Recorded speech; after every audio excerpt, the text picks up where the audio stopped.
अस्सलाम वालेकुम viewers, welcome to virtual university of Pakistan. Virtual university ने हमेशा उन तमाम स्टूडेंट्स को अप्रिशिएट किया है, उन हौसला अफजाई की है जिन स्टूडेंट को पढ़ने का शौक़ होता है, चाहे फिर वो ब्रिलियंट स्टूडेंट हो या कि वो स्टूडेंट जो अपनी फ़ी पे नहीं कर सकते। वर्चुअल यूनिवर्सिटी हर सेमेस्टर में उन तमाम स्टूडेंट्स के लिए नीड बेस और मेरिट बेस स्कॉलरशिप प्रोवाइड करती है। इस बार भी वर्चुअल यूनिवर्सिटी ने अपने नीड बेस स्कॉलरशिप का अनाउंस कर दिया है, तो तमाम स्टूडेंट जो कि डिज़र्विंग स्टूडेंट हैं, जो अप्लाई करना चाह रहे हैं, वो इस स्कॉलरशिप से फ़ायदा उठा सकते हैं और अप्लाई कर सकते हैं। अप्लाई कैसे करते हैं? अप्लाई करने के लिए रिक्वायरमेंट कौन कौन सी है और कौन कौन स्टूडेंट हैं जो कि अप्लाई कर सकते हैं, आज की वीडियो में आपके साथ डिटेल से शेयर करूंगा। तो वीडियो को लाइक कर लें, चैनल को सब्सक्राइब कर लें और हमारे व्हाट्सएप चैनल को फॉलो कर लें। इस लिंक पे क्लिक कर दें या फिर डिस्क्रिप्शन के अंदर लिंक मौजूद है, वहाँ पर क्लिक करके आप हमारे व्हाट्सएप चैनल को फॉलो कर सकते हैं ताकि तमाम अपडेट्स आपको इन टाइम मिलती रहे। तो अप्लाई करने का तरीकाकार क्या है? आपने अपना LMS ओपन करना है, स्टूडेंट सर्विसेज में जाना है और यहाँ पर आप देखेंगे अकाउंट्स में नीड बेस्ड स्कॉलरशिप पे आपने क्लिक कर देना है। तो नीड बेस्ड स्कॉलरशिप के लिए आपने यहाँ से देखना है सेल्फ सपोर्टेड है, यानी कि आप अपने एक्सपेंसेस खुद बेयर कर रहे हैं या कि आपकी फैमिली सपोर्ट कर रही है, दोनों में से कोई एक ऑप्शन आपने सेलेक्ट कर लेनी है। सेल्फ सपोर्टेड हैं तो यहाँ पर क्लिक कर देंगे। यहाँ पर अगर फैमिली सपोर्टेड हैं तो फैमिली सपोर्टेड पर क्लिक करने के बाद सपोर्टेड बाय फादर हैं या गार्डियन है। गार्डियन है तो गार्डियन का नेम लिख देंगे, फादर है तो फादर का नेम लिख देंगे। जो सपोर्ट कर रहे हैं उनका CNIC नंबर यहाँ पर लिख देंगे। सपोर्ट करने वाला जो है उनका जॉब टाइप क्या है, बिज़नेस अपना रन कर रहे हैं, जॉब कर रहे हैं या कोई अदर उनका कोई और कारोबार है या कोई और काम कर रहे हैं, तो यहाँ पर मेंशन कर देंगे। NTN कंपलसरी नहीं है। इसके बाद आपके पास आ जाता है जी बिज़नेस या कंपनी इन्फॉर्मेशन। बिज़नेस में अगर आपका अपना बिज़नेस है तो आप उसका नाम लिखेंगे और अगर किसी जगह जॉब कर रहे हैं तो यहाँ पर जहाँ जॉब कर रहे हैं उस जॉब का टाइटल लिख देंगे, जॉब का एड्रेस लिख देंगे, फ़ोन नंबर जॉब का लिख देंगे, अपना मोबाइल नंबर लिख देंगे, ईमेल एड्रेस, डेजिग्नेशन, किस डेजिग्नेशन पे आप काम कर रहे हैं, कितने साल से आप काम कर रहे हैं यहाँ पर मेंशन कर देंगे। आपकी टोटल सालाना इनकम कितनी है वो अपने यहाँ पर मेंशन कर देनी है। जो आप पूरे साल की जो सैलरीज़ लेते हैं या अदर सोर्स से जो भी इनकम आपकी बनती है वो अपने अप्रोक्सीमेटली यहाँ पर मेंशन कर देनी है। घर के आ जाएगा जी हाउस आपका अपना है या रेंटेड है। घर का अपना है या रेंटेड है वो यहाँ पर मेंशन कर देना है और घर का एड्रेस यहाँ पर मेंशन कर देना है।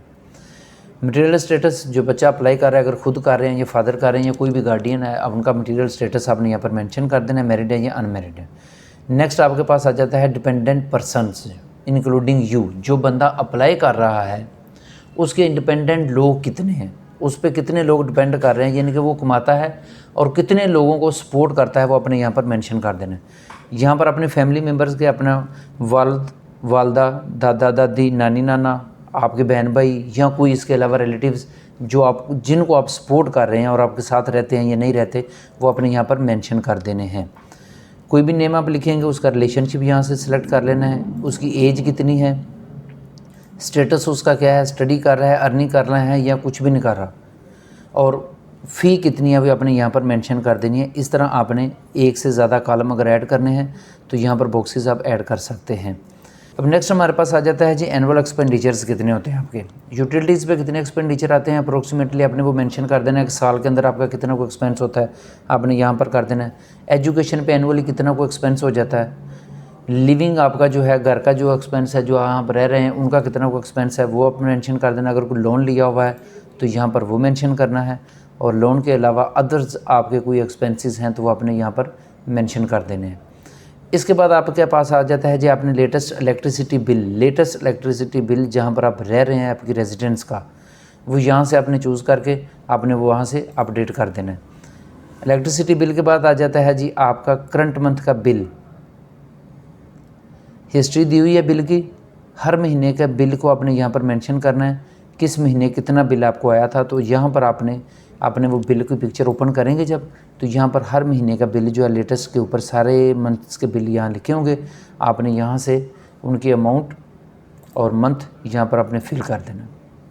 उसके बाद आ जाता है जी आपने किसी और सोर्स से स्कॉलरशिप रिसीव कर रहे हैं और अगर किसी जगह से स्कॉलरशिप रिसीव कर रहे हैं तो उसका सोर्स बताना है, अमाउंट बताना है और किस साल से आप रिसीव कर रहे हैं वो यहाँ पर आपने मेंशन कर देना है। इसके बाद आ जाता है हमारे पास के 2 रेफरेंसेस होना ज़रूरी हैं। 2 रेफरेंस आपके पास आपको जो रिप्रेजेंट कर सकें कि अगर हेड ऑफिस आपको कॉल आती है तो आप वो आपको गारंटी दे सके कि वाकई जो इसने फॉर्म फिल किया हुआ है वो वाकई डिज़र्विंग है। ठीक है जी। और उनमें आपके क्लोज़ फैमिली मेम्बर्स नहीं होना चाहिए, आपका फादर, मदर और आपकी सिस्टर, भाई या आपकी बेगम या कोई भी इस तरह के जो आपके जानने वाले हैं ब्लड रिलेशंस में फैमिली मेम्बर्स, आपके हमसाए हो सकते हैं, आपके दोस्त हो सकते हैं, आपके अबू के ऑफिस के कोई लोग हो सकते हैं या आपके कुछ जानने वाले हो सकते हैं, लेकिन ब्लड रिलेशन में वालदा, वालद, माँ बाप के अलावा आपके पास बहन भाई, ये सारी चीज़ें लोग नहीं इसमें शामिल होंगे। यहाँ पर उसका लिख देना है रिलेशनशिप, कोई भी है, नेबर है, कोई भी यहाँ पर आपने मेंशन कर देना है। डेजिग्नेशन उसका क्या है, उसका CNIC नंबर, ईमेल एड्रेस या उसका मेलिंग एड्रेस जो है वो यहाँ पर लिख देना है, फ़ोन नंबर, मोबाइल नंबर और ईमेल एड्रेस यहाँ पर मेंशन कर देना। सेम इसी तरह रेफरेंस टू का आपने फिल करना है और यहाँ पर आपने उसका कोई भी अपनी रीज़न लिख देनी है जो 250 कैरेक्टर्स पे हो कि आपको क्यों कंसीडर किया जाए।